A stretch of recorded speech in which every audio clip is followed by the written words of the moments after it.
Border Gavaskar ട്രോഫിയുടെ ഈ വർഷത്തെ പരമ്പര ആരംഭിക്കുന്നതിന് മുമ്പ് ഇന്ത്യയിലെ ക്രിക്കറ്റ് പ്രേമികൾ എല്ലാവരും ഇന്ത്യക്കായി ഈ വർഷം ഏറ്റവും അധികം മികച്ച പ്രകടനം കാഴ്ചവെക്കുമെന്ന് പ്രതീക്ഷിച്ചത് ഋഷഭ് പന്ത് എന്ന താരത്തിലാണ്.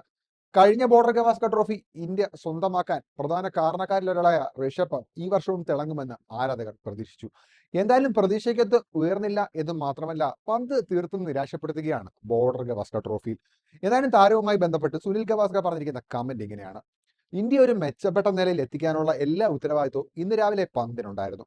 അവൻ കളിച്ച് പുറത്തായ രീതി നോക്കുക. 28 റൺസ് അവൻ നേടി. പക്ഷേ വാലറ്റക്കാരുടെ കൂടെയാണ് അവൻ ബാറ്റ് ചെയ്യുന്നത്. കൂടുതൽ ഉത്തരവാദിത്തം അവൻ കാണിക്കേണ്ടതായിരുന്നു.